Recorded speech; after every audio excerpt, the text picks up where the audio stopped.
अस्सलाम वालेकुम नाज़रीन, मैं हूं सलवा स्नैन और आप देख रहे हैं सूर्या न्यूज़ HD। आइए नजर डालते हैं आज की अहम।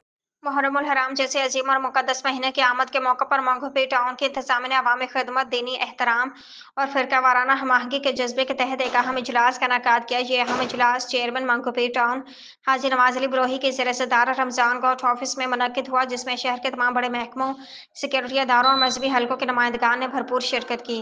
इस बामकसद इजलास में शिया और सुन्नी उलमा कराम, Sindh solid waste management, water and sewerage board, महकमा सेहत, पुलिस, ट्रैफिक पुलिस, रेस्क्यू इदारे, बल्दियाती नुमाइंदगान और दीगर मुतल्लिका अफसरान शरीक हुए।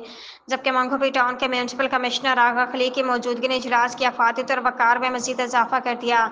इजलास का मकसद मुहर्रमुल हराम के दौरान अमन व अमान, सफाई सुथराई, रोशनी के बेहतर इंतजामात, निकासी आब के निज़ाम, ट्रैफिक की रवानी और अवामी सहूलियात के मौसर फराहमी के लिए मरबूत हिकमत अमली तरतीब देना था। चेयरमैन हाजी नवाज अली बरोही ने इजलास से खिताब करते हुए जज्बे और इखलास से फरमाया, मुहर्रमुल हराम हमें इस्सार, कुर्बानी, इत्तेहाद और खिदमत का पैगाम देता है।